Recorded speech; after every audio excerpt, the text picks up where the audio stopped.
क्या तुम वाकई आजाद हो या सिर्फ तुम्हें ऐसा महसूस कराया गया है? चलो एक बात साफ कर लेते हैं। तुम्हें पूरी जिंदगी मैनिपुलेट किया गया है, तुम्हें इस्तेमाल किया गया है। उन्होंने तुम्हारे दिमाग में यह भर दिया कि तुम्हारी डिजायर ही तुम्हारी पहचान है, कि तुम्हारा हर इंपल्स, हर जोश तुम्हारा मकसद तय करता है, कि तुम्हारी भूख ही यह बताती है कि तुम कौन हो।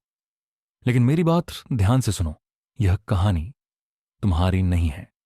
इसे तुम्हारे अंदर कांटे की तरह चुभो दिया गया है, एक ऐसा कांटा जिसे तुम देख नहीं सकते, और वही कांटा तुम्हारी हर हरकत को कंट्रोल करता है बिना तुम्हें पता चले।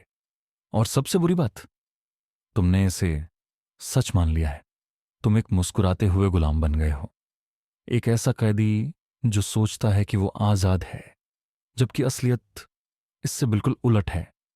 तुम जानते हो असली खतरा क्या है? वो नहीं जो बाहर है। असली खतरा यह है कि उन्होंने तुम्हें यकीन दिला दिया है कि अगर तुम हर वक्त मस्ती के पीछे नहीं भाग रहे, अगर तुम सेक्सुअल अट्रैक्शन का सेंटर नहीं हो, तो तुम एक बेजान चीज हो। उन्होंने तुम्हें सिखाया है कि अगर कोई तुम्हें जिस्मानी तौर पर नहीं चाहता तो तुम्हारी कोई वैल्यू नहीं है। क्यों? क्योंकि एक इंसान जिसे अपनी ख्वाहिशों का गुलाम बना दिया जाए, उसे चलाना सबसे आसान होता है।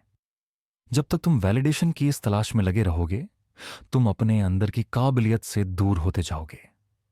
तुम उन लोगों को इंप्रेस करने में लगे रहोगे जो तुम्हारी एनर्जी पर अपनी दुनिया में सल्तनतें खड़ी कर रहे हैं। ये खेल ऐसा ही है। और सबसे दिलचस्प बात, तुमसे यह कहा गया है कि तुम्हें अपनी ख्वाहिशें दबानी नहीं है, तुम्हें उन्हें समझदारी से चलाना सीखना है। ख्वाहिशों को छोड़ो मत, उन्हें अपना हथियार बनाओ। ये लड़ाई सेक्स से नहीं है, ये लड़ाई कंट्रोल से है।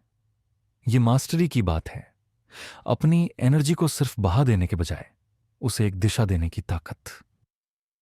मैं तुमसे संयम नहीं मांगता, मैं तुमसे मांगता हूं ट्रांसम्यूटेशन, ऊर्जा का रूपांतरण। जो आग तुम्हें जला रही है, उसी से अपनी रोशनी बनाओ। क्यों? क्योंकि एक डिसेक्सुअलाइज्ड माइंड, एक आजाद मन दुनिया की सबसे खतरनाक चीज है। ऐसा दिमाग जिसे जिस्मानी वैलिडेशन की जरूरत नहीं, उसे कोई कंट्रोल नहीं कर सकता। वो प्रिडिक्टेबल नहीं होता, और यही उसकी सबसे बड़ी ताकत है। तुम्हें याद है वो इंसान जो किसी भीड़ में अकेले चलता है, जो लोगों की नजर में फिट नहीं बैठता? वो डराता है, खींचता है, और सबसे ज्यादा वो पावरफुल महसूस होता है, क्योंकि वो इंसान खुद का मालिक होता है।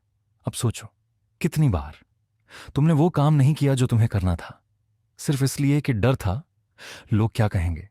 कितनी बार तुमने वैलिडेशन के लिए अपना टाइम, एनर्जी और पैसा यूं ही फेंक दिया? हर बार तुमने अपना एक हिस्सा खोया, और मुस्कुराते हुए खोया, क्योंकि तुम्हें लगा यही फ्रीडम है। पर सच तो यह है कि वो आजादी नहीं थी, वो सबसे गहरी कैद थी।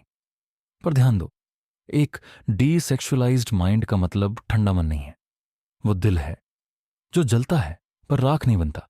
वो ख्वाहिश को जानता है, उसे इज्जत देता है, पर उसका गुलाम नहीं बनता। वहां ख्वाहिश एक नौकर है, रानी नहीं। असली बदलाव यहीं से शुरू होता है। अब जरा एक सीन इमेजिन करो, एक आदमी जो पूरी जिंदगी दूसरों की नजरों में इंप्रेसिव बनने में लगा रहा। वो जिम गया, उसने ब्रांडेड कपड़े पहने, उसने अपनी लाइफ को इंस्टाग्राम बना दिया, पर अंदर से बिल्कुल खाली। वैलिडेशन के हर लम्हे के बाद फिर वही खालीपन। इसका नाम है लत, एडिक्शन। उसे कहा गया ये मर्दानगी है, पर असल में ये डिपेंडेंसी है। अब वो सवाल जो तुम्हें बेचैन कर देगा, अगर कोई भी तुम्हें सेक्सुअली ना चाहे तो क्या तुम फिर भी अपने आप को कीमती समझोगे? अगर जवाब ना है तो सुन लो, तुम फंस चुके हो। तो रास्ता क्या है? अपने माइंड को आजाद करो, अपनी कीमत को दूसरों की वैलिडेशन से अलग करो, अपनी अगली शुरुआत करो। ये कठिन है, हां, बहुत कठिन है, क्योंकि इसका मतलब है अपने उस हिस्से को मारना जिसे तुमने बचपन से पाला है। पर सुनो, एक असली मर्द वो नहीं जो औरतों को जीतता है, असली मर्द वो है जो खुद को जीतता है, और ये ताकत मिलती है एक डीसेक्सुअलाइज्ड माइंड से। ऐसा मन जो शांत है पर ठंडा नहीं, जो स्ट्रेटेजिक है पर डिस्कनेक्टेड नहीं, जो खेल नहीं खेलता बल्कि खेल को रचता है। अब और गहराई में चलो। तुम्हारे सबसे बड़े दुश्मन बाहर नहीं, अंदर हैं। तुम्हारी इमोशनल कंडीशनिंग, वो इनविजिबल सिस्टम जो तुम्हारे डिसीजंस को हाईजैक करता है, जिसने तुम्हें सिखाया कि अटेंशन ही एग्जिस्टेंस है। लेकिन क्या हो अगर तुम उस कंडीशनिंग को ही काट दो? अगर तुम वैलिडेशन मांगना छोड़ दो और खुद को देखो बिना किसी फिल्टर के? अगर तुम अकेले रहना सीख लो बिना किसी डर के?